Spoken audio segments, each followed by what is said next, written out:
Hello everyone, Janet Obsoma once again.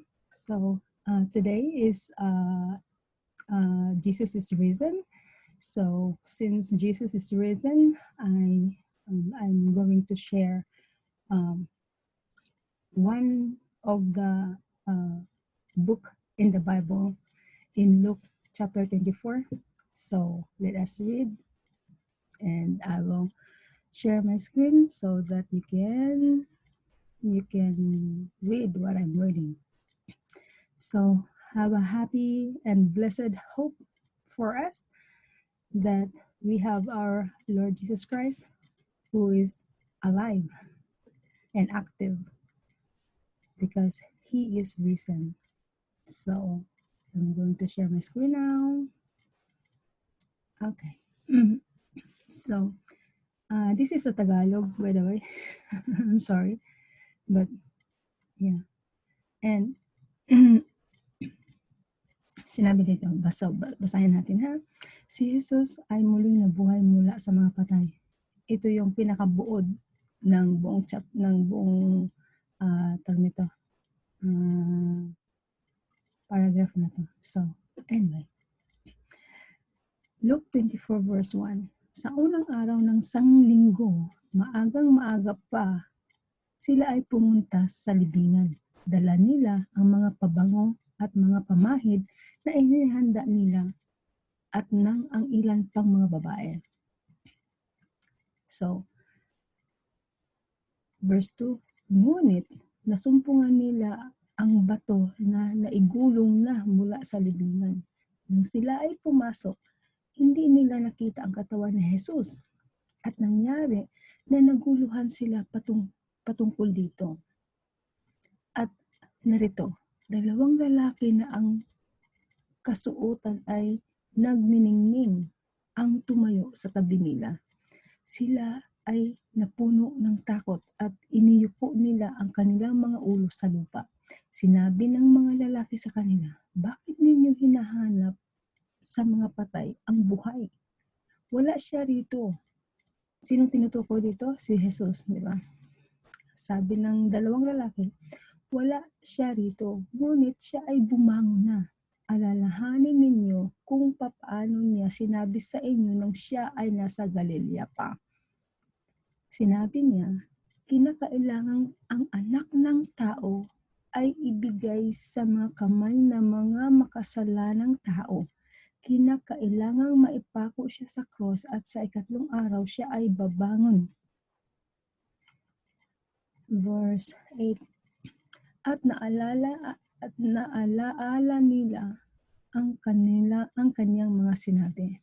So, di ba bago si Jesus namatay o bago siya napako sa cross,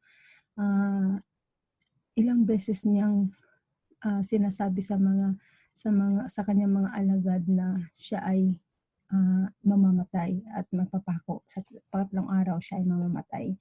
So, hindi nila maintindihan yan during the time. At isa pa nga sa mga disipulo ng Panginoong Jesucristo, sinasabi niya, no, I don't want you to go to Jerusalem kasi papatayan ka lang nila. Tapos ano ba ang sabi ni Jesus? Sabi niya, get behind me, Satan. Si Peter nagtanong nun, di ba? So, hindi nila naintindihan during that time yun. So ngayon, nung nabuhay namang muling ang Panginoong Jesucristo at nakita nila doon sa libingan na nagulungan na bukas na yung libingan ng Panginoong Jesucristo at may dalawang lalaki doon. Sa English translation nakalagay doon mga anghel. Pero sa Tagalog nakalagay mga lalaki. So but anyway, so sinasabi ng dalawang lalaki na nabuhay na nga muli ang Panginoong Jesucristo, na sinasabi, pinaalala ng dalawang lalaki sa mga nagpunta doon. Sinabi niya, kinakailangan ang anak ng tao ay ibigay sa mga kamay ng mga makasalanang tao. Kinakailangan may pako siya sa krus at sa ikatlong araw siya ay babangon. At naalaala nila ang kanyang mga salita. So naalaala nila, sinong nila? Ito yung mga disipulo, yung mga taong nakasaksi o nakakarinig doon sa mga sinasabi ng Panginoong Jesucristo na siya ay mamamatay at mabuhay muli. Naalala na nila nung pinaalala ng dalawang lalaki, which is kung sa English translation nga ay anghel. So, verse 9, umalis sila mula sa libingan. Isinalaysay nila, ang nila nito yung mga tao, kumbaga sila si Peter, di ba si Peter nagpunta doon, sila si Maria, ganun, yung mga tatlong babae. Kaya, umalis sila mula sa libingan, isinalaysay nila ang lahat mga bagay na ito sa 11 alagad at sa iba pa. So, kung sa 11 alagad, so ibig sabihin, 11 alagad, kasi nga wala na si Judas, di ba, namatay nga si Judas, so 11 na lang sila. So, sinong nila ito? So, ang mga babae, sila si Maria, si Mary Magdalene, yung tatlong babae na nagpunta sa libingan, di ba? Tapos ngayon, bumalik sila doon at isinalaysay sa 11 alagad. Kasi kung nagpunta, kung isipin natin na isa sa mga alagad ni Jesus ang nagsasalaysay, hindi dapat sasabihin 11 alagad at iba pa, di ba? So may mga ibang tao nandoon, pero ang nagsasalaysay yung mga babae. So, but anyway, tingnan natin nga kung ma-reveal nga ito ng mga babae nga. Kasi Tagalog translation ito, pero sa English kasi sinasabi na doon na woman, yung sila Martha, si Magdalene yun. So, ito. Ang nagsabi ng mga bagay na ito sa mga apostol, ito na nga. Ito na. So, sila ang nakakita doon sa ano, at sila, yung mga babae, ang nakakita ng dalawang lalaki or ang anghel, at sila din ang nagsabi doon sa 11 alagad. So, ang mga babae nga, di ba? Ang nagsabi ng mga bagay na ito sa mga apostol ay sina Maria na taga Magdala at Joanna. Kasama rin ni Maria na ina ni Santiago ang iba pang kasama nila. So, hindi lang sila dalawa, kundi ilan sila. Ang kanilang mga salita ay naging tila walang kabuluhan sa kanila at hindi nila sila pinaniniwalaan.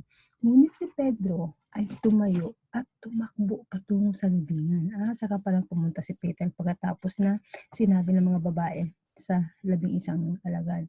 So nandun si Pedro.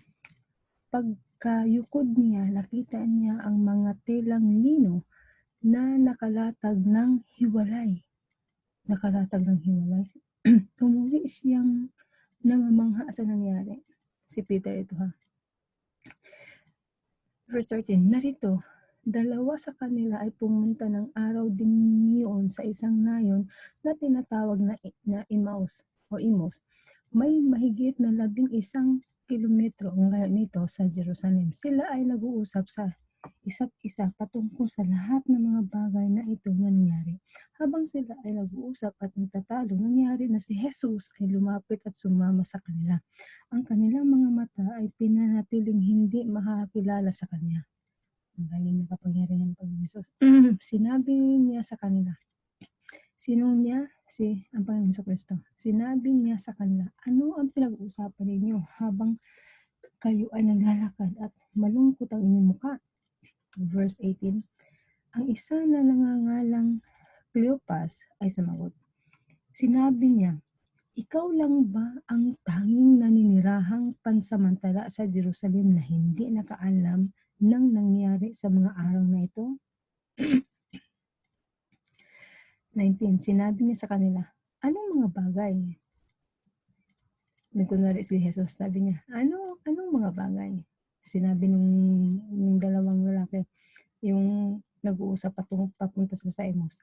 Sinabi nila sa kanya, ang mga bagay na patungkol kay Jesus na taga Nazaret, siya ay isang propeta. Sa harap ng Diyos at lahat ng mga tao, siya ay makapangyarihan sa gawa at salita. Siya ay ibinigay ng mga pinunong saserdote at mga pinuno namin upang hatulang mamatay at ipako sa krus. Ngunit umaasa kami na siya ang tutubo sa Israel. Bukod sa mga bagay na ito, ngayon, ang ikatlong araw mula nang mangyayari ang mga bagay na ito. Higit pa rito, nagtaka kami sa sinabi sa amin ng ilan sa mga kasamahan naming babae. Pumunta sila ng maaga sa libingan. Sila ay pumunta sa amin nang hindi nila nakikita ang katawan ni Jesus. Sinabi rin nila na sila ay nakakita ng isang pangitain ng mga anghel. So yun yung dalawang lalaki na nakausap nila. Isang pangitain ng mga anghel. Ang mga anghel ay nagsasabi, siya ay buhay. Ang ilan sa mga kasama namin ay pumunta sa libingan. Nakita nila ang tulad ng sinabi ng mga babae, ngunit hindi nila nakita si Jesus. 25. Sinabi ni Jesus sa kanila, kayo ay mga hindi nakakaunawa at hindi na makapaniwala agad sa lahat ng mga sinasabi ng mga propeta. Hindi ba kinakailangan dumanas ang Mesiyas ng mga bagay na ito at bumasok sa kanyang kaluwalhatian?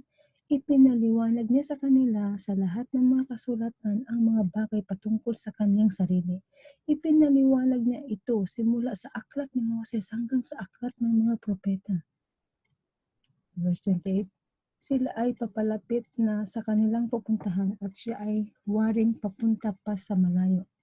Siya ay pinilit nila at sinabi, manatili ka muna sa amin sapagkat gumagabi na at patapos na ang araw. At siya ay pumasok upang manatiling kasama nila. At nangyari na sa kanyang pagdulog sa hapagkainan na kasama nila, kinuha niya ang tinapay at pinagpala. Pagkaputol niya nito, ibinigay niya ito sa kanila. At nabuksan ang kanilang mga mata at nakilala nila siya. At siya ay naglaho mula sa kanila. Sinabi nila sa isa't isa, hindi ba nag-aalab ang ating mga puso habang kinakausap niya tayo sa daan? Hindi ba nag-aalab ito habang ipinapaliwanag niya sa atin ang mga kasulatan? 33. At nang oras ding yun, bumangon sila at bumalik sa Jerusalem. Nasumpungan nilang sama-samang nagkatipon ang 11 alagad at ang kanilang mga kasama. Sinabi nila, tunay na ang Panginoon ay bumangon at nagpakita kay Simon. Isinalaysay niya ang mga bagay na nangyari sa daan at kung paano nila siya nakilala sa pagpuputol-putol ng mga tinapay. Nagpakita si Jesus sa mga alagad. Habang sinasabi nila ang mga bagay na ito, tumayo si Jesus sa gitna nila. Sinabi niya sa kanila, kapayapaan ang sumasa inyo. Verse 17, sa kanilang pagkasindak at pagkatakot, inakala nilang nakakita sila ng isang espiritu. Sinabi niya sa kanila, bakit kayo naguguluhan? Bakit kayo nagkaroon ng mga pag-aalinlangan sa inyong mga puso? Tingnan ninyo ang aking mga kamay at paa. Si Jesus ang salita nito. Ang mga ito ay nagpapatunay na ako ito. Hipuin ninyo ako at tingnan. Ang espiritu ay walang laman. Kasi nga, diba, sabi na ito, inakala nilang sila ay nakakita ng espiritu. Pero pinatunayan ni Jesus na siya ay hindi espiritu. Diba? Na siya ay hindi espiritu. Kasi nga, ito ang sagot ni Jesus kung bakit hindi siya espiritu. Ang sabi ni Jesus, ang mga ito ay nagpapatunay na ako ito. Sabi niya, hipuin ninyo ako at tingnan, ang espiritu ay walang laman at buto tulad ng nakikita niyo sa akin. So, ibig sabihin, ang espiritu ay walang laman at buto, pero si Jesus ay meron. So, ibig sabihin, si Jesus ay hindi yung Holy Spirit or ang espiritu. So, si Jesus ay nabuhay ng as in yung kung ano siya dati. 40. Pagkatapos niyang magsalita, ipinakita niya sa kanila ang kanyang mga kamay at mga paa. Ngunit hindi sila makapaniwala dahil sa galak at sa pagkamangha. Habang sila ay nasa ganitong kalagayan, sinabi niya sa kanila, mayroon ba kayong anumang makakain dito? Binigyan nila siya ng bahagi ng inihaw na isda at pulot. Pagkakuha niya, kumain siya sa harapan nila. Tingnan mo, pagkabuhay ni Jesus, kumain. So, ganun din tayo. Pag nabuhay tayo, pag nag-transform na yung katawan natin, pag na-rapture tayo ng Panginoon, makakasama natin siyang kakain. Ganun yun. Ito ang sinabi ng salita ng Diyos, so paniwalaan natin. Verse 44, Luke 24 verse 44, sinabi niya sa kanila, ito ang mga salitang sinabi ko sa inyo nang ako ay kasama pa ninyo. So, bakit sinabi ni Jesus to? Ito ang mga salitang sinabi ko sa inyo nang ako ay kasama pa ninyo. So, ngayon pa hindi pa niya kasama? So, ang ibig sabihin niya, nung tao pa siya, nung hindi pa siya namatay. Yung hindi pa siya namatay, yung hindi pa siya nabuhay muli. Kasi ito, nabuhay naman muli siya eh. So, sinabi ko sa inyo na dapat maghanap ang lahat ng mga bagay patungkol sa akin. Ito ay ang mga isinulat ng mga aklat ng kautusan ni Moses at aklat ng mga propeta at ng mga awit. Diba? At ng mga awit, ibig sabihin yung psalm. 45. Pagkatapos binuksan niya ang kanilang mga pangunawa. Tingnan mo naman ang kapangyarihan ng Panginoong Hesukristo. May kapangyarihan siyang isara ang iyong unawa at buksan ang iyong unawa para mag-glorify siya. Na kapag naunawaan na ninyo, lalo na ang salita ng Panginoong Hesukristo, yung magagala kayo, yung mag-glorify mo talaga ang Panginoong Hesukristo. So, 46, sinabi niya sa kanila, sa ganitong paraan, ito ay naisulat at sa ganito ring paraan, kinakailangan ang Mesiyas ay maghirap at babangon mula sa mga patay sa ikatlong araw. Sa ganitong paraan, ang pagsisisi at kapatawaran ng mga kasalanan ay dapat maihayag sa lahat ng mga bansa sa kanyang pangalan. Simula sa Jerusalem. Kayo ang mga saksi sa mga bagay na ito. Narito, ipadadala ko sa inyo ang pangako ng aking Ama. Ngayon, nabuhay muli ang Panginoong Hesukristo, pero sinabi pa niya, ngayon, narito, ipadadala ko sa inyo ang pangako ng aking Ama. Nabuhay namang muli si Jesus nito ha. Continue. Ngunit, manatili kayo sa lungsod ng Jerusalem hanggang kayo ay mabihisan ng kapangyarihan mula sa itaas. Verse 50. Dinala sila ni Jesus hanggang sa Betania.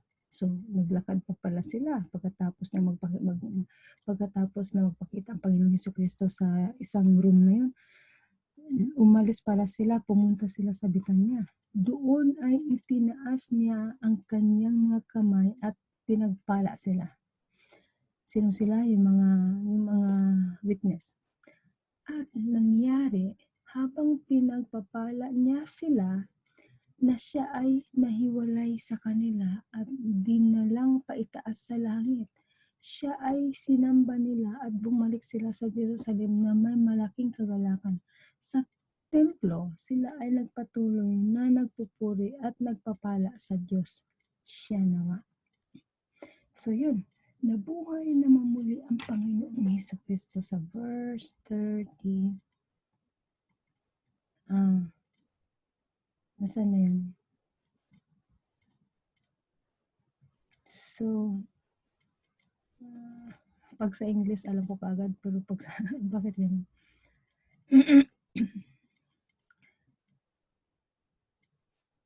So, yun. Alam natin na nabuhay namang muli ang Panginoong Hesukristo.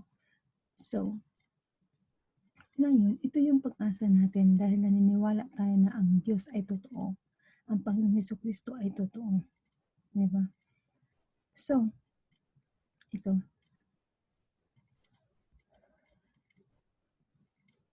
Ito lang. Tingnan ninyo ang aking mga kamay at paa. Ang mga ito ay nagpapatunay na ako ito.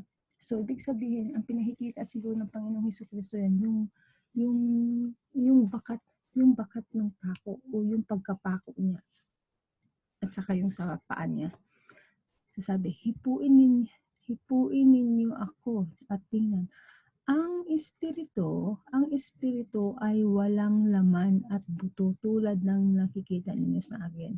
So, walang laman at buto. Si Jesus meron. Diba? So, si Jesus ay hindi espiritu. Siya ay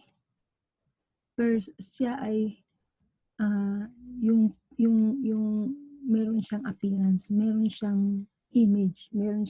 So, si Jesus, ang image ng invisible God, diba? So, sino yung invisible God? Yung ang Father at ang banal na Espiritu.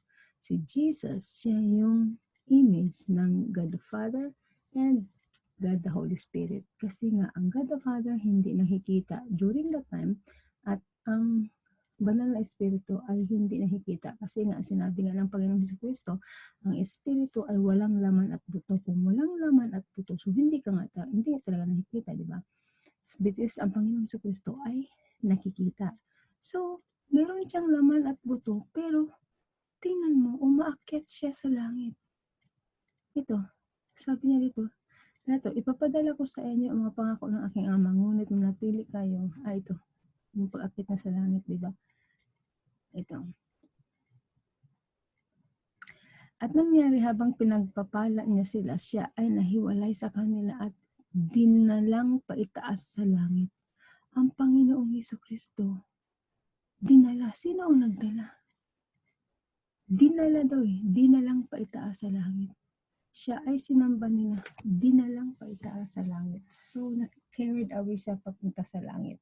So, siya ay, nasaan siya ngayon? Nasa luklukan ng Ama. So, yun.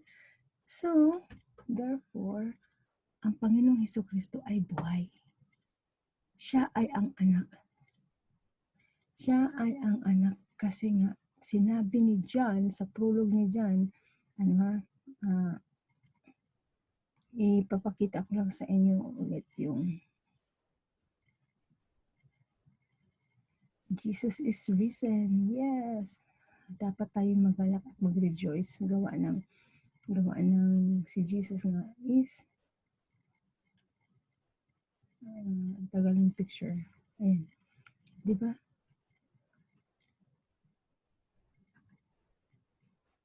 I-zoom natin. Ayan.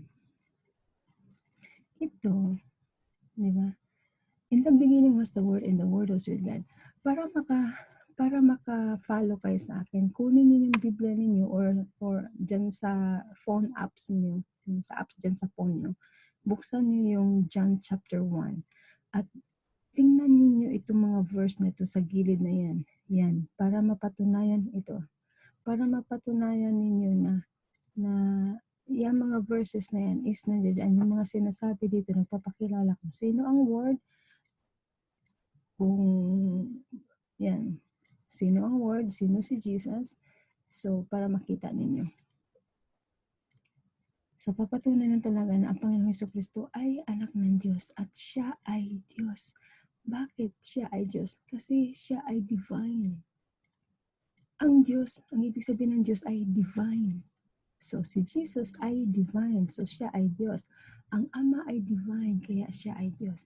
Ang Banal na Espiritu ay divine, kaya siya Diyos. So, ang Diyos ay isa, katulad ng humanity, di ba? Isa lang ang ginawa. Isa lang humanity ang ginawa ng Diyos. Ako human ako, ikaw human ka. Wala nang hihigit wala nang hihigit sa pagka-human mo, sa pagka-human ko. Pareho tayong human. Hindi ka angel, hindi ka animals, bagkus ikaw ay human. The same thing sa Diyos. Ang Diyos ay hindi angel, ang Diyos ay hindi human, bagkus siya ay Diyos, existing sa three person. Ang human ay hindi Diyos, ang human ay hindi angel, but existing ang human ng 7 billion. Ang angel is hindi human, ang angel ay hindi Diyos, bagkus ang angel existing ng many angels. Katulad na lang ni Miguel Arcangel, di ba? At saka ni Angel Gabriel, di ba? So, at saka yung mga anghel na kasama kasama ng Diyos nung kausap si Moses na about doon sa na merong na magbubuntis si Sarah. 3 angel 'yon, 'di ba? Ang nagpunta sa kanila. Ang isa doon ay ang Panginoong Hesukristo, ang si Lord Jesus Christ. So existing pa si Jesus before Abraham. So yun. So ngayon, magalak tayo at matuwa na dahil pag namatay na yung katawan natin, tayo ay mabuhay muli. Tayo ay mabuhay na muli. Mabuhay muli tayo. So, yun. So, kaya ito yung ating pagdidiriwang. Magdiriwang tayo na dahil every year, magdidiriwang tayo sa kagalakan na nagkaroon tayo ng pag-asa na mabuhay namang muli tulad ng Panginoong Hesukristo. Doon sa mga hindi naniniwala sa Panginoong Hesukristo na nabuhay muli, katulad ng mga Muslim, hindi sila naniniwala na nabuhay muli ang Panginoong Hesukristo, pero naniwala sila na namatay sa cross ang Panginoong Hesukristo. Ang hindi lang nila pinaniwalaan ang nabuhay muli. So, maraming discussion dito sa Quran kasi sa Quran din, sinabi ni Allah na walang sino man ang makakahawak sa Panginoong Hesukristo kasi siya ay pure. So, sa Biblia, sa atin, sa Kristiyano, pag pure ka, kung wala ka talang kasalanan, divine ka, Diyos ka. At sinabi na ng Biblia na walang sinumang tao na pure kasi nagkakasala talaga ito. Ang pure lang ay ang Panginoong Hesukristo. Siya yung blameless, siya yung tamang handog para ialay, para tumubos sa ating mga kasalanan. So, be happy and be joyful that we have Christ in us. The true Jesus that declares in the Bible is the Son, God. The Son and the Father and the Holy Spirit are distinct to each other. Okay. So yun. Have a blessed Easter Sunday or have a blessed risen Lord Jesus Christ. Have a blessed day with our Lord Jesus that He raised up from the dead and be with those people that sa kanyang mga apostles. So yun, malapit na yung yung church service namin. So I'm going to do live stream, to listen sa live stream namin sa church. So bye for now. I hope may natutunan and please thank God that you are listening up to this time. Okay? See you next. Bye.